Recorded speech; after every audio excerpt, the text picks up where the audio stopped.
Ma'am. Sir.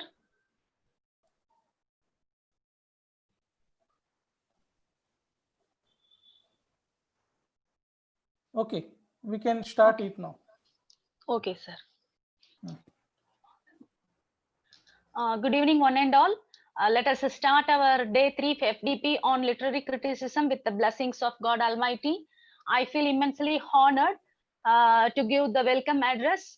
At the outset, it gives me immense pleasure to thank our Honorable Vice Chancellor, Professor Thamari Chelvi ma'am, and respected Registrar, Dr. Syed Shafi sir, and our Tiruvallur University Constituent Colleges Director, Dr. Dandapani sir, and our University English Department HOD, Dr. Kadiresan sir, Tiruvallur University, Vellore, for their encouragement to conduct webinars for the development of enriched knowledge to the students and the staff members during this COVID outbreak period.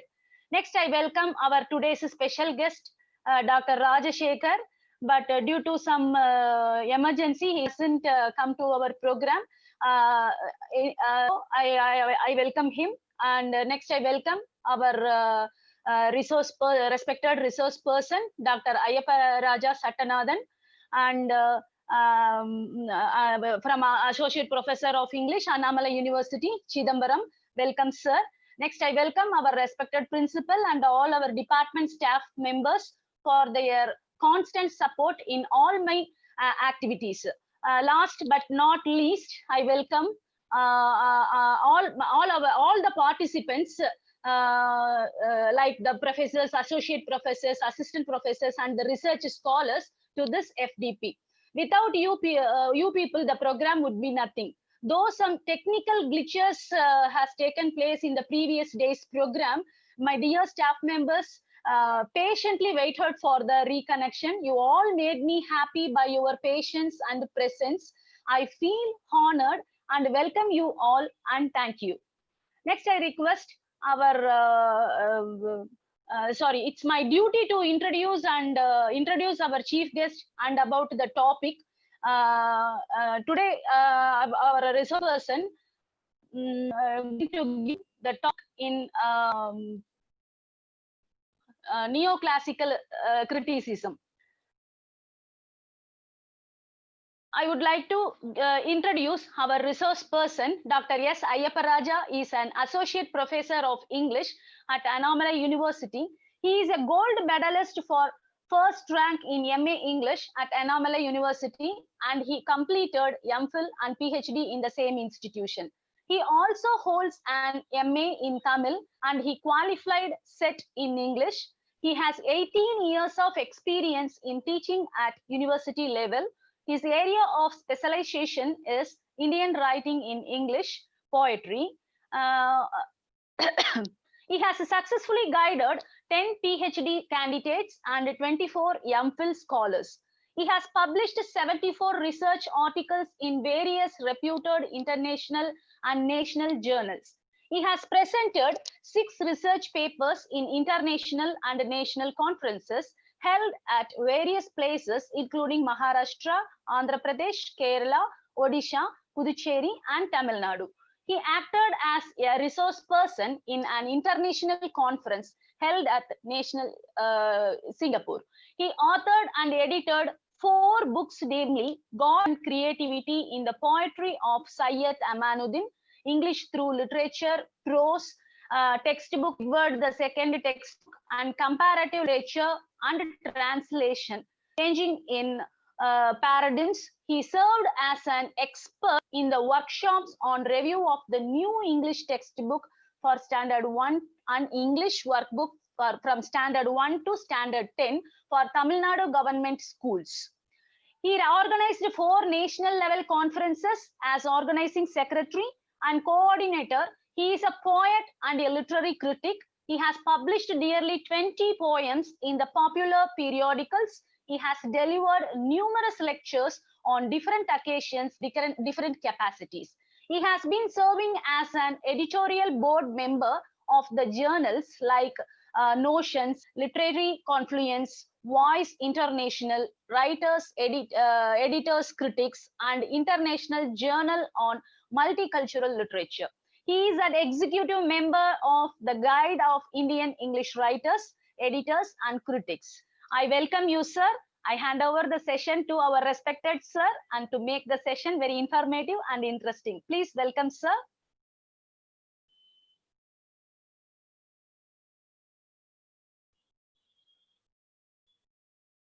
Sir.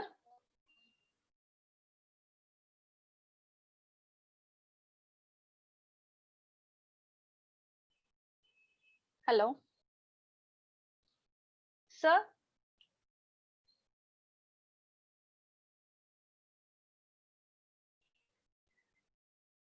Prashant, sir. Sir. Welcome, sir.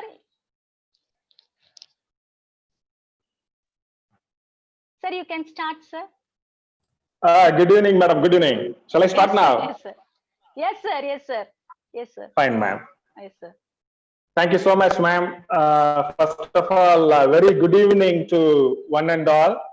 First of all, I thank Professor Sangeeta, ma'am, for having given this opportunity to act as a resource person in this faculty development program, 1 week faculty development program. And I thank Professor Dr. Kumaran, my good friend, who has made me available for this event. And I thank my good friend Prashant, Professor Prashant Moti from Maharashtra for having given that the moral as well as the technical support to present this wonderful faculty development event. And I thank the authorities of Tiruvallur University for having given the permission to conduct this particular faculty development program and having made me as one of the resource persons. And I thank all the faculty members, good friends, professors, learned professors, and student friends. I thank all of you for having joined yourself the live stream of this particular lecture today on neoclassical literary criticism. Neoclassical literary criticism. First of all, I would like to present the preamble, what actually that means before I enter to show the slides which I prepared for the presentation today. Neoclassical literary criticism, it sought to revive the artistic ideals of classical Greece and Rome. The artistic ideals of Greece and Rome. It's a sort of a revival, again going back to the ideals, artistic ideals of the classical writers of Greece as well as Rome. Greece as well as Rome. Especially, they give so much emphasis on rules. Many rules framed by the classical writers. The neoclassical writers, they insisted, they emphasized these rules once again. And they want the writers of the Restoration period, especially after the later part of the 17th century to 18th century. And we find emotional restraint. All these neoclassical writers, critics, they insist emotional restraint for the creative writers. Unlike the romantic writers, especially like William Wordsworth, who presents, who defines poetry as powerful emotions, spontaneous overflow of powerful emotions, spontaneous overflow of powerful emotions. Unlike Wordsworth, these neoclassical critics, they insist that a restraint in emotion. They want to control emotion. They restrain emotion. Poets, they should not be carried away by their emotions. Rather, they put many yardstick, many restrictions on the poets, on the creative writers. They do. And they think that technical precision is more important. Technical precision is more important. And they give emphasis on form rather than content. They give so much of importance on form rather than content. Especially these writers were very much influenced by the French critics Boileau and Le Basu and other writers from French Academy. French writers, they have made a strong influence, they have made a strong impact on the neoclassical writers, and they followed the principles of Aristotle, especially about Aristotle's objectives of writing poetry, the function of poetry, as we know that instinct, instruct and delight, the objectives of poetry. And we find two important objectives. One is instruction, providing instruction. Another one is providing pleasure, providing instruction, providing pleasure. These two are important. These two are important objectives of poets, according to Aristotle. The neoclassical writers also, they adapt, they follow the objectives of poetry presented by Aristotle. These neoclassical writers, they have so much of emphasis on using a rhyme. Rhyme is preferred by these neoclassical critics as well as the writers. Rhyme is preferred, and they won't support or like blank verse. They don't like blank verse. And they ask the writers to follow nature.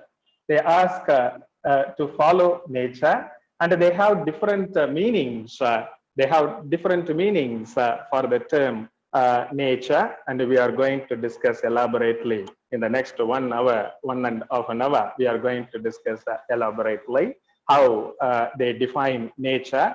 Unlike the Romantics, they have a different notion for nature.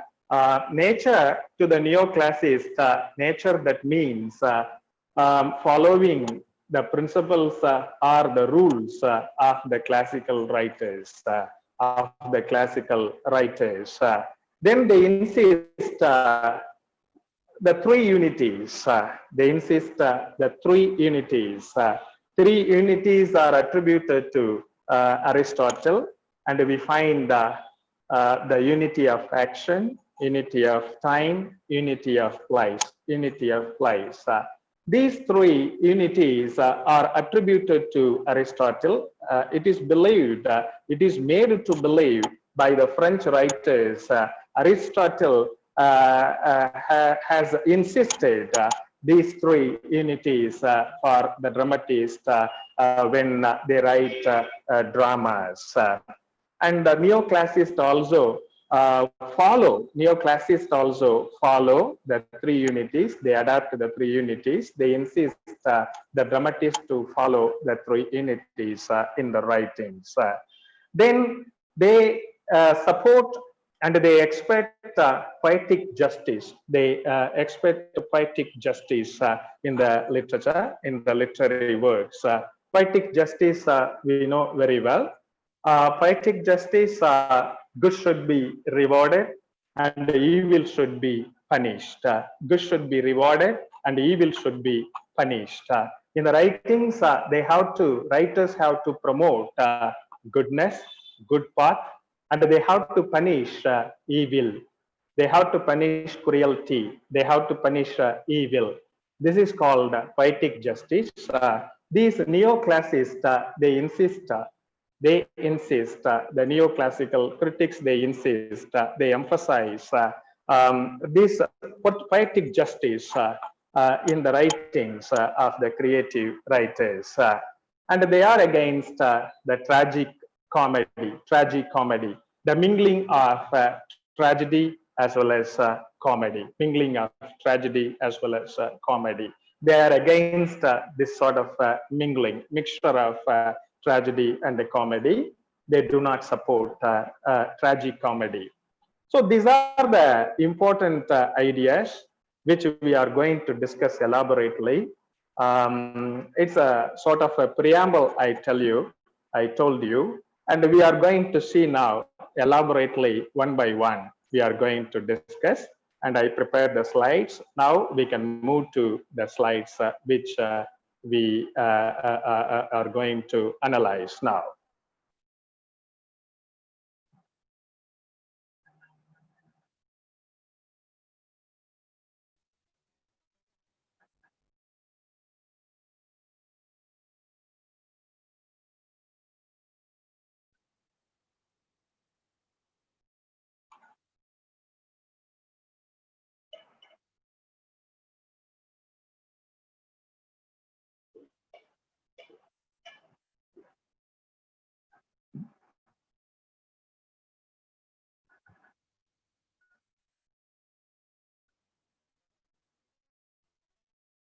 Neoclassical literary criticism.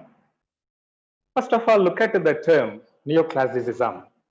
This is the dominant literary movement in England, dominant literary movement in England during the late 17th century, 1660 to 1798, and 17th century to 18th century, which sought to revive the artistic ideals of classical Greece and Rome, to revive the artistic ideals of classical Greece and Rome.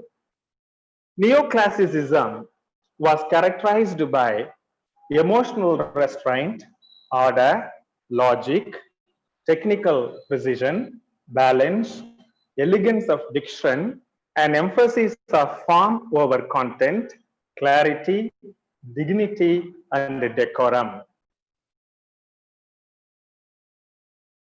It appealed to the intellect rather than to the emotions. We find that the romantic writers, they give preference for emotions, feelings. The publication of a preface to lyrical ballads, Wordsworth and Coleridge, they have made that observation. Poetry is none other than spontaneous overflow of powerful feelings. Spontaneous overflow of powerful feelings, emotions recollected in tranquility, emotions recollected in tranquility. Wordsworth has made all these observations about the creativity, about writing poetry, about the writing art of poetry.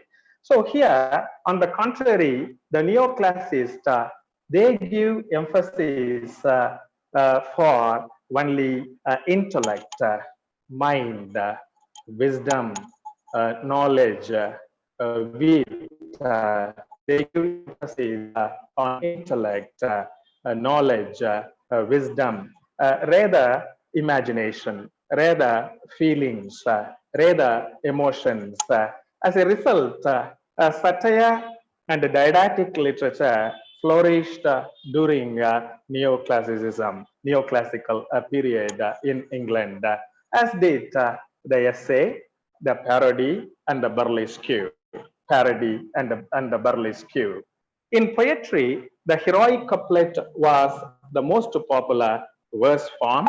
Important neoclassical writers of the period include John Dryden, Alexander Pope, Joseph Addison, and Samuel Johnson. These are the important writers of neoclassical period. In the early 17th century, the energy of people in England was spent up in the religious and the political controversies and culminated in the Civil War and the beheading of the English King Charles I. So during that time, what we see, the political controversies, religious controversies, they were up to the mark, and that's why that, and there was no place for peace and the art of producing critical works like poetry. Literature and literary criticism are peacetime activities, and the times of tension and conflict are inimical, detrimental, inimical to art and culture. If peace exists, automatically the creative works will appear. For art and culture, peace is necessary. Peace is necessary. Calm, peace is necessary in a country. But unfortunately, early 17th century, we find that the political controversies and the religious controversies were at the peak. That's why initially they did not have peace peace. That's why that there was not much production at first. That is why after Penn Johnson, that's why after Penn Johnson, critical literary activity in England suffered a serious setback. Between Johnson and Dryden, there is hardly any critic worth the name. With the restoration of Charles II to the throne in 1660, peace was established in the country. And once again, the climate was favorable for productive activity. Now the sensuous and the romantic Italian influence was replaced by the French influence. In fact, the French critics, they had a strong impact on the writers of Restoration period. Writers of the Restoration period. The reasons for that, Charles I had married a French princess who brought not only a colony of courtiers and wits with her, but also the French language too into England. During the Civil War between the King Charles I and the Parliament, as the fortunes of the king declined, not only Charles II, but many writers of royalist sympathies sought refuge in France, like Valla, Denham, Davenant, Cowley, Evelyn, all of whom returned to England, later imbued with, filled with French culture, So the influence of French was very much there. With the powerful king, Louis the 14th on the throne, who took the same interest in letters that Augustus had taken in ancient Rome.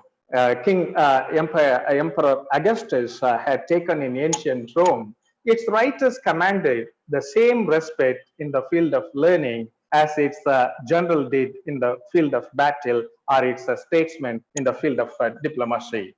French literature since 1630 had been steadily moving in the direction of the classics, where the discipline in all spheres of life introduced by Louis XIV, it gradually evolved a classical system of its own, to which the name Neoclassical is applied to distinguish it from original creed, of which it is but an adaptation rather than exact copy. It was finally expounded by Boileau in his Art Poetic, explained by Boileau in his Art Poetic, published in 1674. Neoclassical literature, when you look at the neoclassical literature, its origins were much earlier. The Elizabethan Ben Jonson, for example, was as indebted to the Roman poet Horace as Alexander Pope would later be. Neoclassicism dominated English literature from the Restoration in 1660 until the end of the 18th century, when the publication of preface to lyrical ballads by Wordsworth and Coleridge marked the full emergence of Romanticism. There were various reasons for the rise of Neoclassicism in the second half of the 17th century. The excesses of the metaphysical writers, the followers of John Donne, especially Richard Crashaw, and we find that Richard Crashaw, John Donne, and we find that Andrew Marvell, and Henry Wagon. These metaphysical writers, they involved in so many excesses. These excesses led to revolt in favor of order, balance, and sanity in literature. And these metaphysical writers, they used the metaphysical concepts. Dr. Johnson accused that sort of far-fetched images used by the metaphysical writers. We find that this necessitates the neoclassicists to draw some rules. In fact, they have drawn those rules from the classical writers of Greece and Rome. Metaphysical writers, extravagant hyperboles, the overstatement. Hyperbole, that means the overstatement, exaggeration, extravagant hyperboles. For example, to his coy mistress, in To His Coy Mistress of Andrew Marvell. Andrew Marvell praises the beauty of his beloved, by stating that the vegetable love that grows further, and he speaks that the beauty of every part of his beloved, eyes, bosoms, and one after another. And he speaks that he can spend thousands and thousands of years to present the beauty of his beloved. This sort of expression, this sort of overstatement is called hyperboles. So extravagant hyperboles, far-fetched and violent similes, even far-fetched similes, far-fetched images we can find in the poem of John Donne too, especially in his renowned poem Valediction Forbidding Mourning. And there he has used the famous image, the image of the pair of lovers,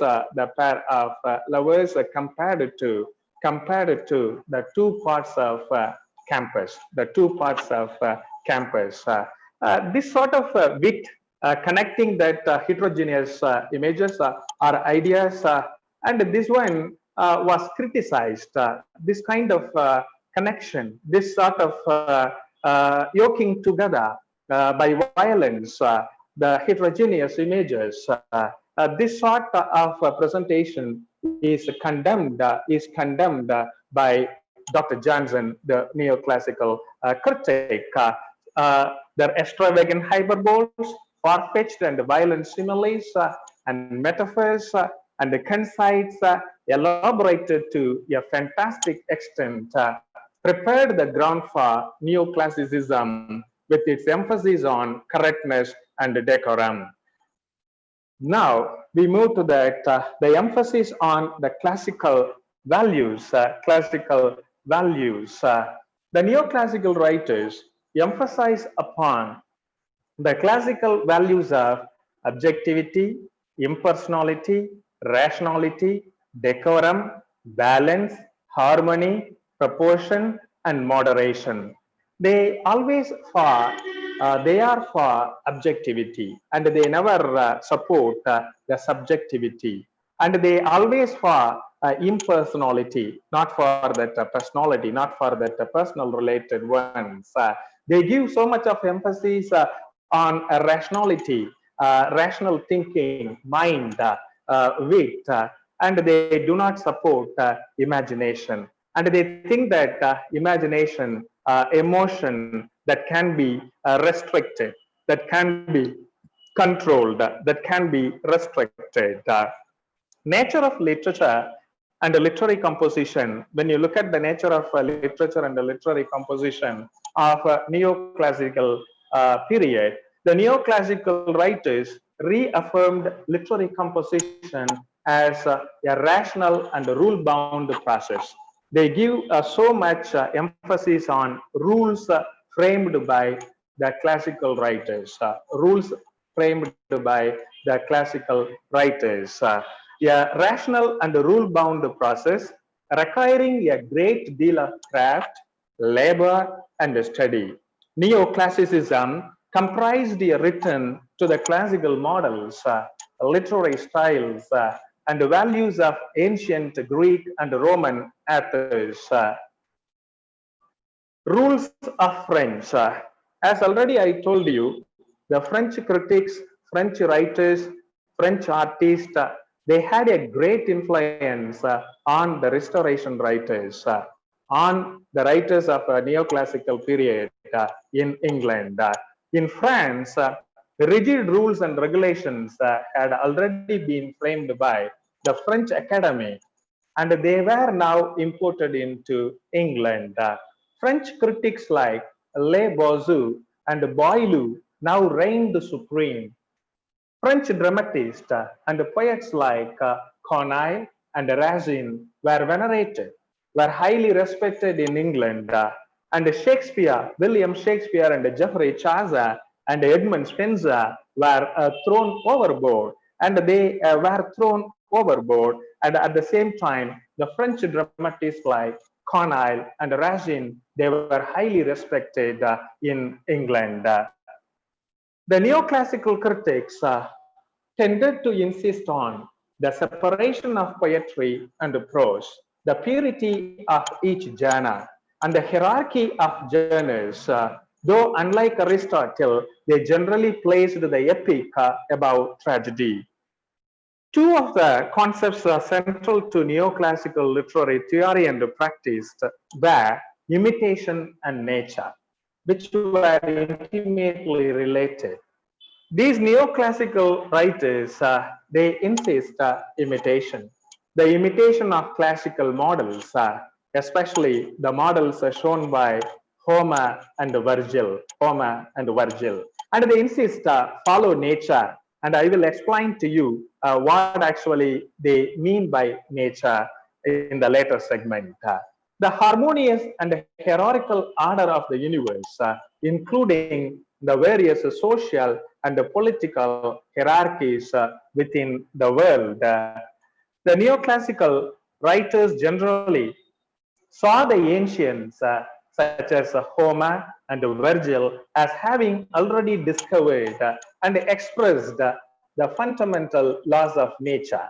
Hence, the external world, including the world of human action, could best be expressed by modern writers if they followed the path of imitation already paved by the ancients.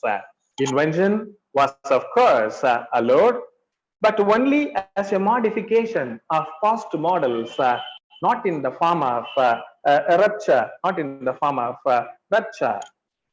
Now look at the chief features of neoclassical criticism, neoclassical literary criticism. The chief features are displayed on the slide. You can find that follow nature. The first among them, follow nature. Follow nature, simply we can say that following the rules framed by the classical writers. Following the rules framed by the classical writers. Emphasis on correctness, reason, and goodness. Emphasis on correctness, reason, and goodness. The creative writers, they should adapt correctness, they should adapt reason, and they should maintain good sense in the writings. The creative writers should present universal truth. It should not be subjective, rather it should be objective. They insist that the classical writers, neoclassical writers, insist that the universal truth in the writings of the creative writers, perfection of form than content, perfection of form than content. They give so much of emphasis on form than content. So they give so much emphasis on the technical aspects of writing, form. They give so much of emphasis on form of the creative writing, and they don't give much emphasis on content. Technical aspects they focus upon very much. Function of poetry, and they consider that function of poetry was to instruct and delight. Instruct and delight. Aristotle in his Poetics mentions that instruction, providing instruction and giving pleasure are two important objectives, of the creative writer. Two important objectives of literature. And here, the neoclassical writers also again bring the rule of Aristotle, the objectives of poetry, related to objectives of poetry, and they also present instruction is very important for the creative writers, and they highlight instruction very much. The life philosophy, providing wisdom, providing knowledge is an important important objective purpose of literature they consider. And they give focus on style as well as diction. Diction, the choice of words, and they give focus on style too. And they insist the need of decorum. They insist in writings, and strict rules they impose that proper style can be followed and the proper diction can be used, and they insist decorum in writing. Decorum, very simple, and we find that Dr. Johnson's that observation related to Shakespeare's use of grave diggers in Hamlet, and Dr. Johnson finds fault with that using of grave diggers, men at a low rank, and they use the language they speak, and their introduction into that Hamlet, into that tragedy, is not appropriate, considered to be the neoclassical critic. Then they preferred rhyme, and in fact they insisted that rhyme should be followed. Rhyme scheme should be followed in poetry, and they do not support blank verse. These are the chief features of neoclassical criticism. Now we move to the three stages of neoclassical period. Three important stages of neoclassical period. The first stage is called the Restoration. The Restoration stage, from 1660 to 1700. This stage of neoclassicism, we find the Restoration. We have the name, the Restoration. The important critics of this period are John Dryden, Thomas Raimer, and John Dennis, and these are important critics, major critics of Restoration stage of neoclassical period. The next stage is the Augustan stage, 1700 to 1750. The Augustan stage, 1700 to 1750. Joseph Addison and Alexander Pope were the major critics of this particular period.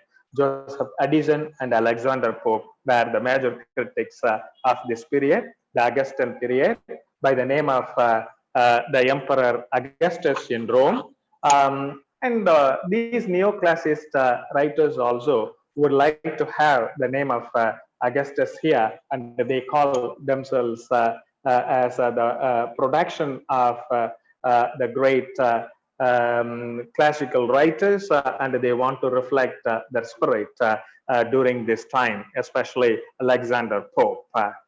Then the third stage, we find the age of Johnson, from 1750 to 1798. This particular stage is called the age of Johnson. Dr. Samuel Johnson was the major critic of this period. Samuel Johnson was the major critic of the period. And these were the three stages of neoclassical criticism, neoclassical literary criticism, or neoclassicism in general. Then neoclassical versus Renaissance view of man, and how the Renaissance writers they saw man, and how the neoclassical writers, think tank or critics, they saw man. To a certain extent, neoclassicism represented a reaction rather against the optimistic, exuberant, and enthusiastic Renaissance view of man as being fundamentally good and possessed of an infinite potential for spiritual and intellectual growth. Neoclassical theorists, by contrast, saw man as an imperfect being. Neoclassical theorists, unlike the Renaissance critics, they saw neoclassical theorists, they saw man as an imperfect being and inherently sinful, whose potential was limited.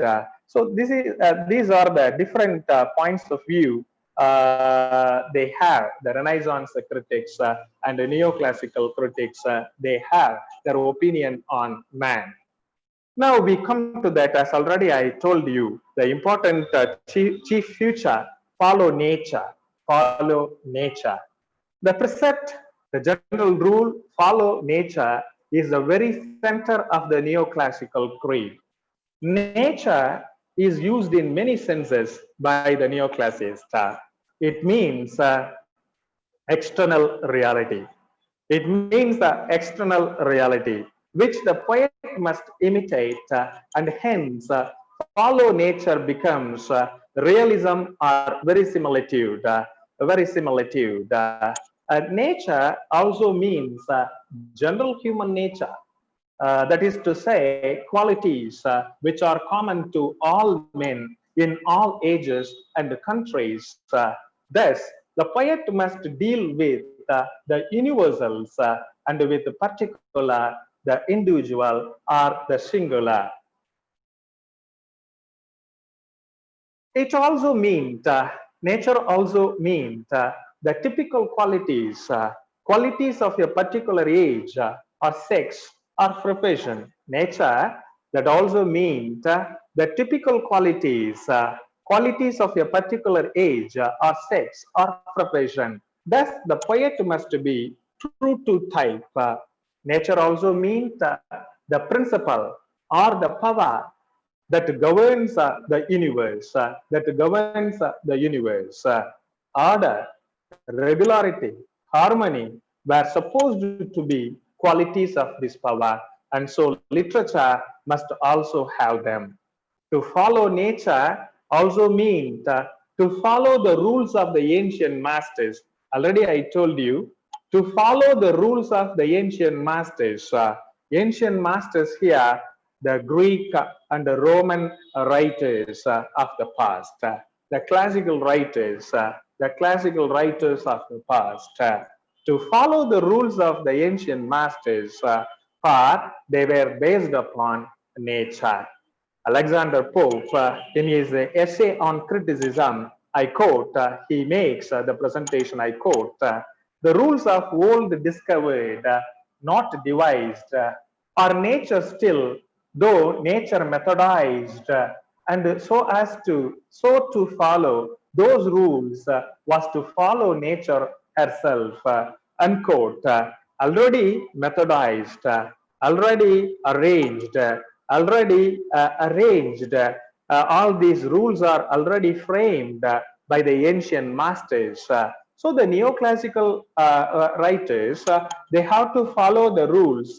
They have to follow the rules according to the neoclassical critics, especially by Alexander Pope. Rules as cardinal elements. Neoclassical critics, they give much importance to rules. The ancients simply methodized nature. They properly arranged nature, methodized nature. And so they must follow in every particular. Hence, it was that certain general rules were framed for poetry and certain other rules for its particular kinds. Artists were expected to write according to those rules. It was supposed that great literature was not possible without adherence to these rules. Hence, it is that respect for rules emerge as one of the cardinal features of Neoclassicism. Rules, many times we speak that, then we have to look at that. What are they? Look at first the three unities. Much was made of the three unities, and they were considered a must for all dramatic writings. Three unities. The three unities of drama: unity of action, unity of time, unity of place. These are called the three unities of drama. They are sometimes attributed to Aristotle, although he articulated only one, unity of action, and mentioned the others only in passing. Neoclassical critics studying his works created the impression that he had laid down three rules for the construction of drama. In fact, Aristotle has emphasized on the unity of action. The other two, unity of time and unity of place, he has mentioned only as a passing reference, but the French critics during the neoclassical time, and they insisted all the three unities, and they attributed these unities to Aristotle, and they expect the dramatist to adapt three unities in their creative writings, in their art, in their work. As a result, the three unities prevailed for a time, especially in France. Now we can look at that, the explanation for these three unities. Unity of action. The plot should be a single line of action. The plot should be a single line of action, and there should not be subplots, and there should not be any unnecessary scenes or characters. Unnecessary scenes or characters. Only single line of action. The plot should be only a single line of action. No more subplots, no unnecessary scenes, no unnecessary characters. This one was insisted by Aristotle, no doubt about that. The French critics, the neoclassical critics also insist the unity of action. The other two, unity of time and unity of place, these two are just the passing references made by Aristotle. But the French critics, they attributed all the three to Aristotle. Now look at unity of time. The time or the period covered by the drama should not exceed one revolution of the sun. One revolution, one rotation of the sun.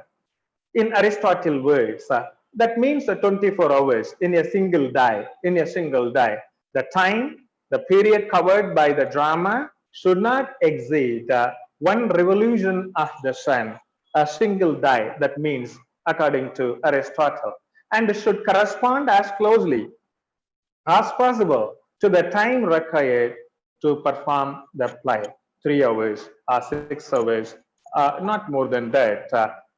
This is called unity of time. Unity of place.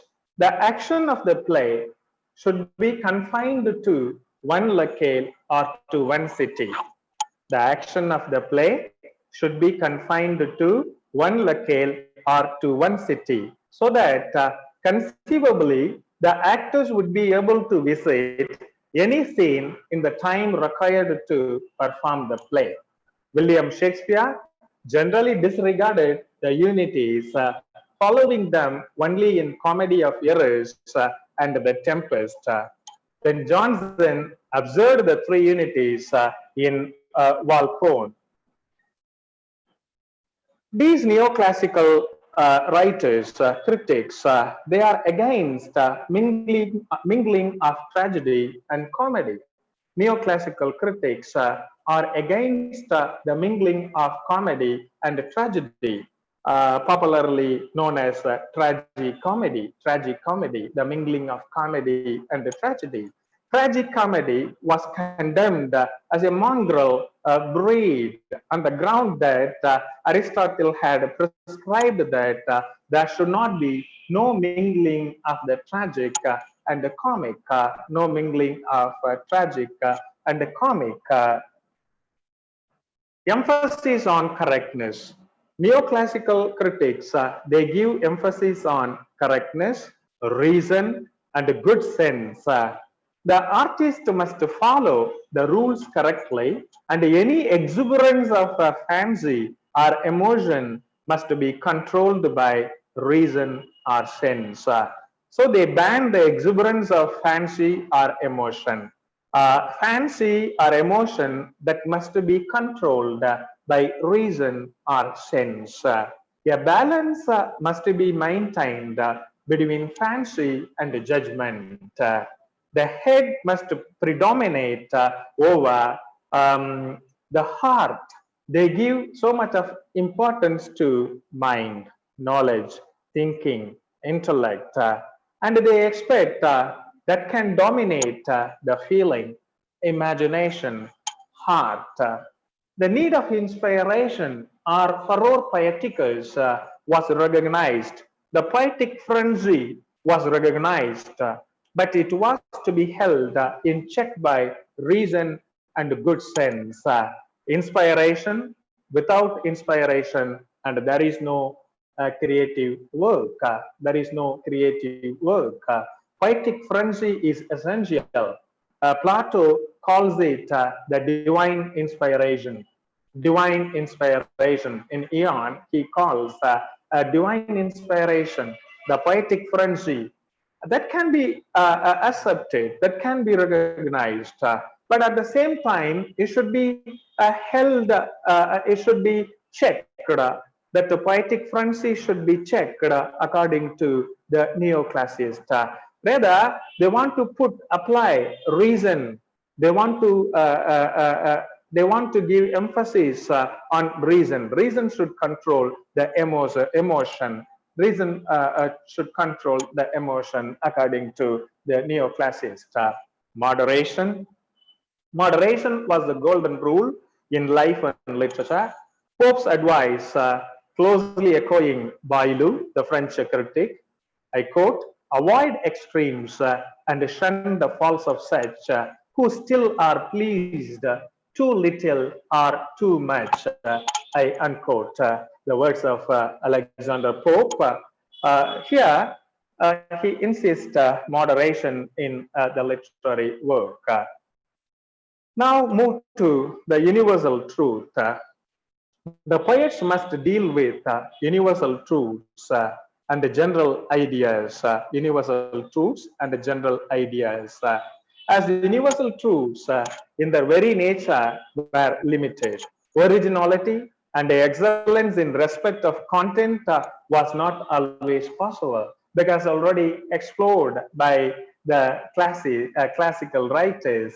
These universal truths are already there, already explored by the classical writers. So in their very nature, these universal truths were limited. Originality and excellence in respect of content was not always possible. Hence, Writers must say what had to say in the best possible manner. The emphasis thus was on formal finish and perfection rather than on content. The objectives of poetry, as already we saw, the objectives of poetry are instruction and delight. Giving instruction, providing instruction, and giving delight. These two are important objectives of poetry. Aristotle has made this reference in his Poetics. And again, we find that the neoclassical critics, they insist Aristotelian view on instruction and delight in the writings of the creative writers. The didactic function was considered more important than the aesthetic one. Poetic justice was considered necessary, as already I told you in the preamble of my presentation. Good should be rewarded and evil should be punished at the end of the literary work, and this is called poetic justice. The neoclassical writers, they insist poetic justice in the literary work. It was recognized by John Dryden that the function of poetry is also to move the heart. He is called the liberal classicist. That's why he has added that idea too, that can move the heart. Poetry can move the heart.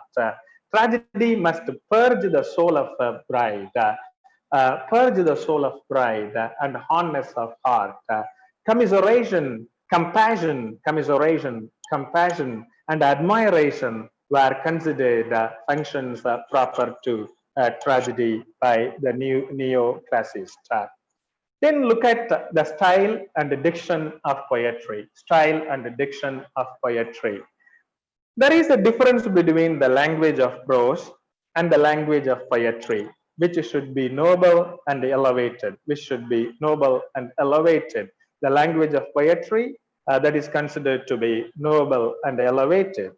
Virgil was held out as the ideal and the personification, and the circumlocution were resorted to impart dignity and elevation to the diction.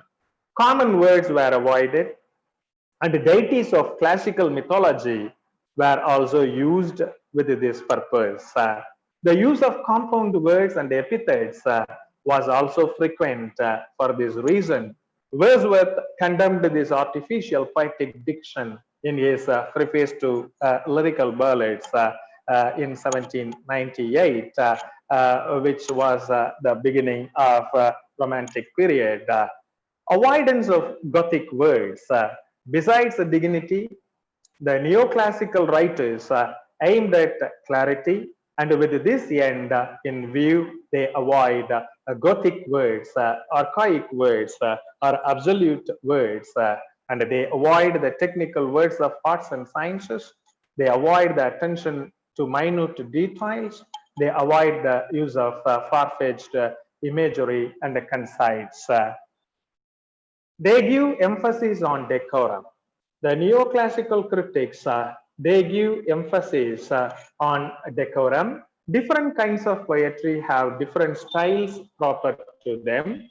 For example, the diction proper to satiric poetry would be improper for the epic, and the poet must use the style proper to the genre. Not only was there a difference between the diction of prose and the poetry, but also between the diction of different kinds of poetry. William Wordsworth reacted strongly against this artificial division and went to the extreme of saying that there is no essential difference between the language of prose and the poetry. All men, including the poet, speak the same language, and if at all there is a difference, it depends on the pitch and intensity of emotion. This idea is presented by William Wordsworth. Then now we move to the superiority of rhyme scheme.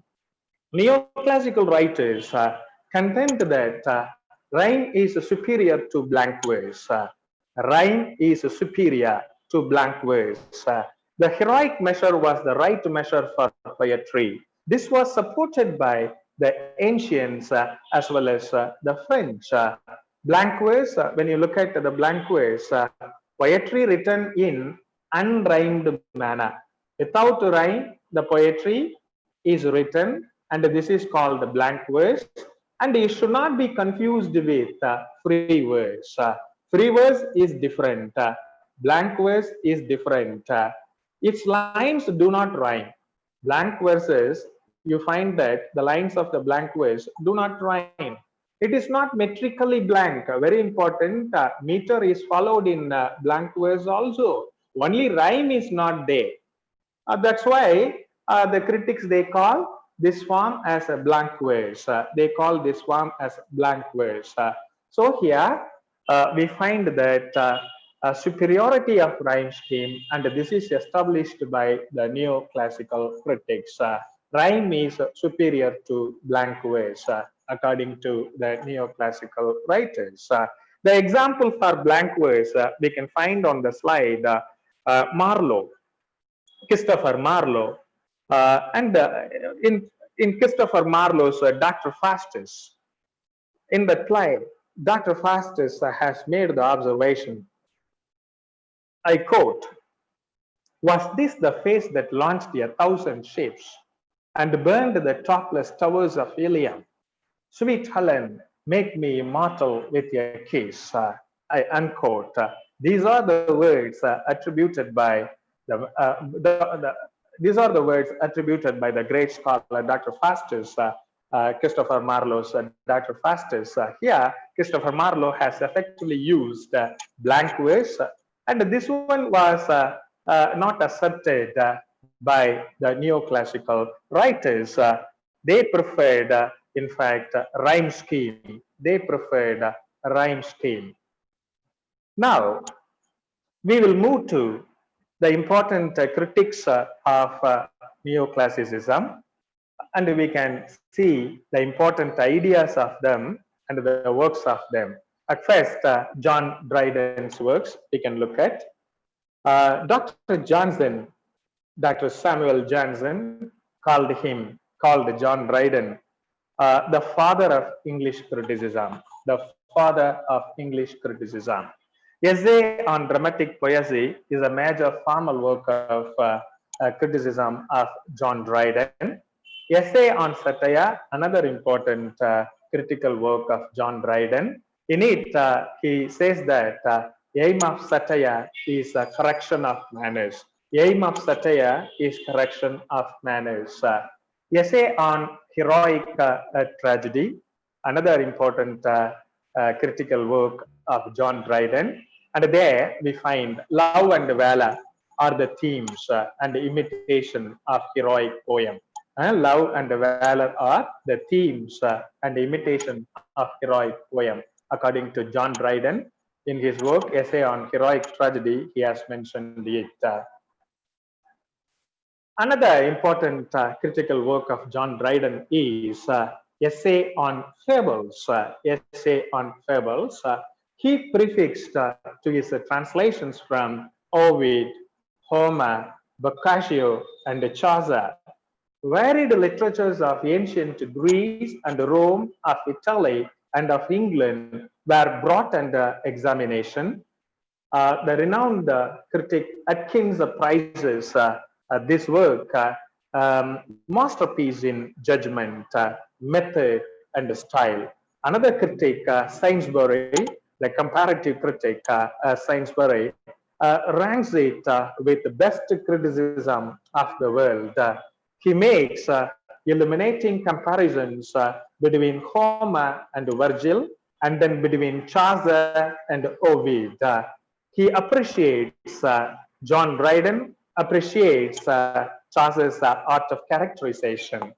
He excuses the language and the versification of Chaucer due to the infancy of English language.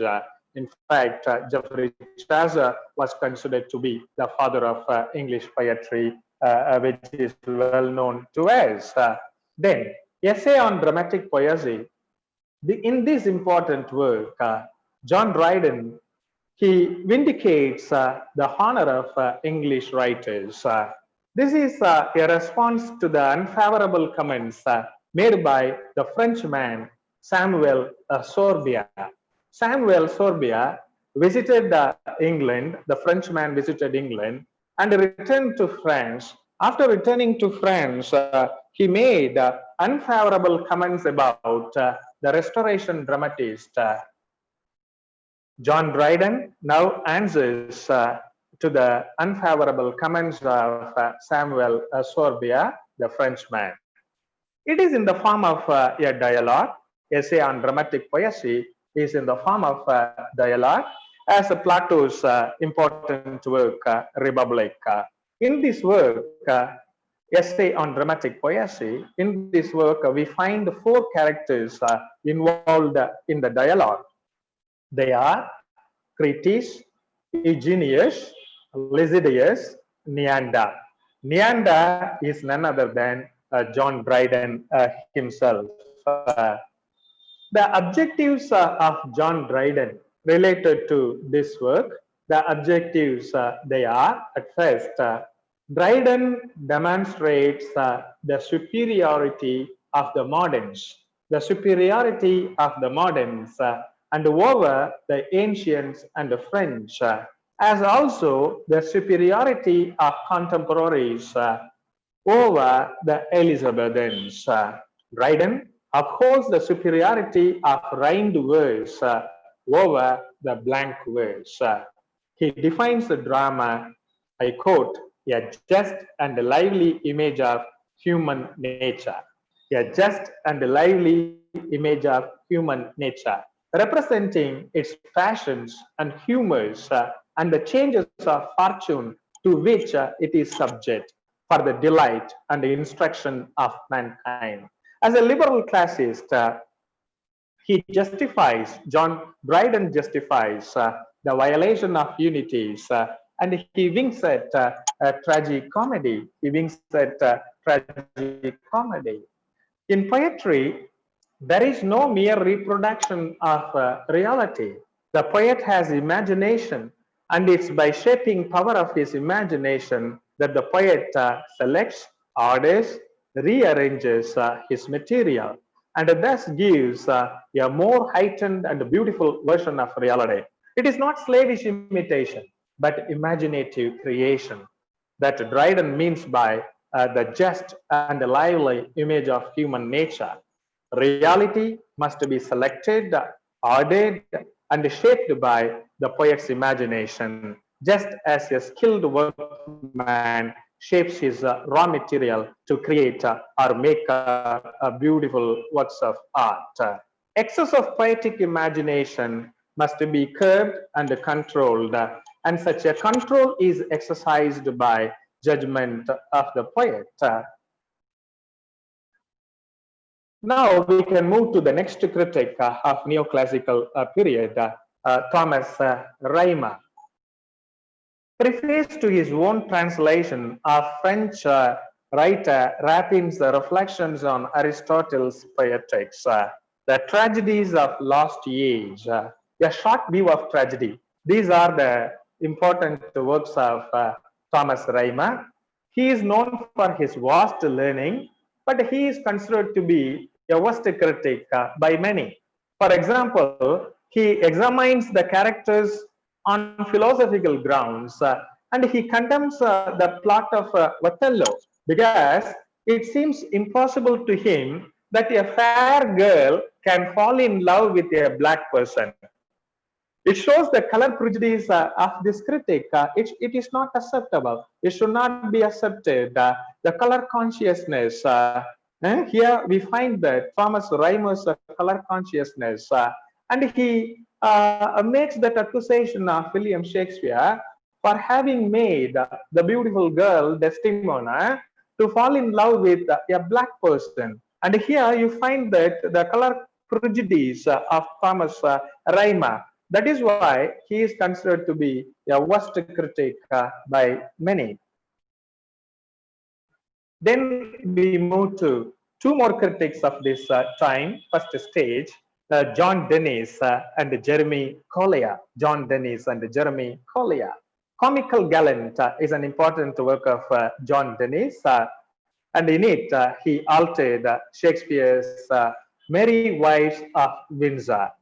He blamed Shakespeare for his failure to uphold the poetic justice, the advancement and the reformation of poetry, the impartial critic, grounds of criticism in poetry are other important works of critical works of John Dennis.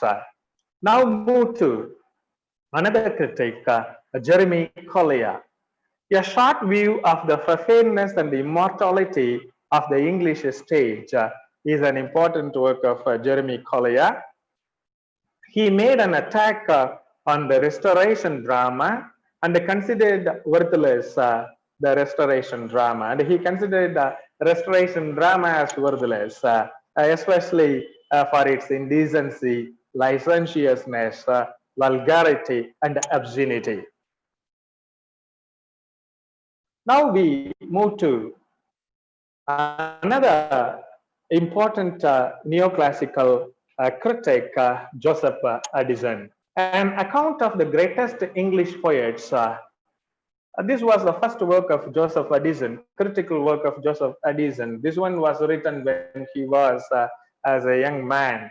And in it, he fails to appreciate Geoffrey Chaucer's humor, sweetness, and grace. He says, I quote, in vain he jests in his unpolished strain and tries to make his reader laugh in vain, unquote. The Tatler, the Spectator are other two important critical works of Joseph Addison. In Spectator especially, he was against tragic comedy, I quote, one of the most monstrous inventions that ever entered into poetic thought. He mentions that tragic comedy as one of the most monstrous inventions that ever entered into poetic thought. Tragedies should not have double plot. Again, here we find that Joseph Addison mentions that tragedies should not have double plot. Murders are not to be shown on the stage. Murders are not to be shown on the stage. Poetic justice is necessary, unnecessary rather, and absurd according to Joseph Addison. Then move to Alexander Pope, very important critic of neoclassical period, Alexander Pope. Essay on Criticism is a significant work, versified treatise on the art of poetry. His critical guides are Aristotle, Horace, Quintilian, and Longinus. He owes allegiance to French Baillou. He venerates the ancients and upholds the neoclassic rules. Follow nature to him is following the classical rules. This is a key. This is a key of neoclassicism, following the classical rules. He stresses, Alexander Pope stresses the correctness of expression. He advocates the virtue of restraint in literature. He advocates the virtue of restraint in literature. I quote, the winged courser, like a generous horse, shows most true metal when you check his course. I unquote. Imitations of the epistles of Horace to Augustus, his preface to Shakespeare's plays are two more important works of Alexander Pope. Now we move to another important critic, the final one in the neoclassical period, Dr. Samuel Johnson, popularly known as Dr. Johnson. Dr. Johnson is a spokesman of the classical school. He asserts effectively its doctrines. Leogius and Casimir, two important critics, they call his classicism doctrinal classicism. They call his classicism, Samuel Johnson's classicism, doctrinal classicism. He was a literary dictator of his age. His influence did much to determine and shape critical theory in the age. Preface to the Dictionary of the English Language, preface to Shakespeare, Lives of the Poets are the important works of Dr. Samuel Johnson. Lives of the Poets, in fact, truthful in his approach, and he glorifies the lives of the English poets in this work. He is a true English biographer. He is the pioneer in the field of biographical criticism. In its 3 volumes, Johnson gives biographical and critical studies of 52 poets. Johnson's criticism of poetry is often marred by his prejudices, often extra-literary and personal dogmatism and incapacity. Music and imagination are the most essential qualities of poetry, and Johnson had no ear and he had no imagination. He disliked the use of blank verse and advocated rhymed couplet. Dr. Johnson was unjust to the blind poet John Milton. Doctor was a bigoted Tory, a conservative, a royal pensioner, and an upholder of monarchy. He could not understand and sympathize with Milton's advocacy of freedom of speech and freedom of press. He was against the freedom of speech and the freedom of press. Now, we can move to see the prejudices of Dr. Johnson against Milton. He made adverse remarks against Milton's Lycidas. It is harsh in diction and uncertain in rhymes. It is in the form of pastoral, easy, vulgar, and therefore disgusting. The images are long exhausted. It is not an effusion of real passion. The pastoral fiction confuses and obscures the real meaning. Heathen, pagan gods, and allegory are mingled with the most sacred and awful truths. This is indecent and impious, according to Dr. Johnson. In Paradise Lost, Milton's plan is inconvenient and it excludes human actions and manners. Truths conveyed are old and uninteresting. The subject is too solemn for poetic treatment. It does not arouse the imagination of the readers. The scope of epic is vast and cosmic, still it lacks human interest. Johnson dislikes blank verse and defended rhyme. He regarded blank verse as verse only to the eye. Blank verse is to be avoided, for it may betray feeble minds into all sorts of excess. At the same time, Dr. Johnson glorifies Shakespeare, especially the truth of nature, realism, practical wisdom, knowledge of human psychology, his art of characterization. Under these counts, Dr. Johnson glorifies Shakespeare. At the same time, we find that he has made some observations against Shakespeare too. Especially, he mentioned about the faults of Shakespeare too. So, Dr. Johnson defended the tragic comedy and the violation of 3 unities. He considered Shakespeare a comic genius. His tragedy seems to be skill, his comedy to be instinct, according to Dr. Johnson. The faults he presented: Shakespeare sacrifices virtue to convenience. His plots are loosely formed, faults of chronology and many anachronisms. His jokes are gross and licentious. Narration is much form of diction. To sum up my presentation of almost 1 hour and 20 minutes, I would like to sum up what I would like to sum up what actually we discussed for this session. So the rigid adherence to rules and authority has a tendency to suppress genius. And so neoclassicism has been much frowned upon since the rise of romanticism in the last decade of 18th century. At the same time, Matthew Arnold observes this period as an admirable and indispensable age. An admirable and indispensable age, very important age. Neoclassicism discourages the erratic genius by applying the rules from the classical writers of ancient Greece as well as Rome.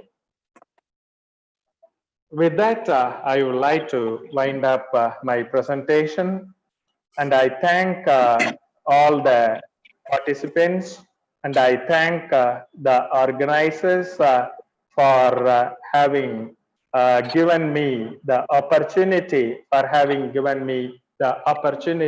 to discuss my ideas on neoclassicism and my ideas on my observations on neoclassical criticism in this faculty development program. And I thank every one of you.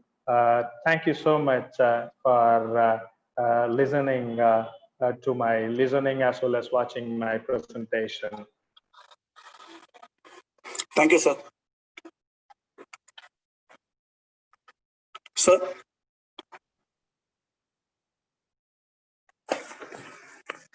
Sir, this is Sattanathan from Tiruvallur University, Constable College, sir. Thank you so much, sir. Kindly go ahead, sir. Okay, thank you, sir. Thank you, sir. Ma'am is in meeting, sir, with BC. Yes, sir. Already she told. And okay. Go ahead, okay, sir. I'm here to give the vote of thanks, sir. Yes, fine, sir. Thank you, sir. Thank you. First of all, sir.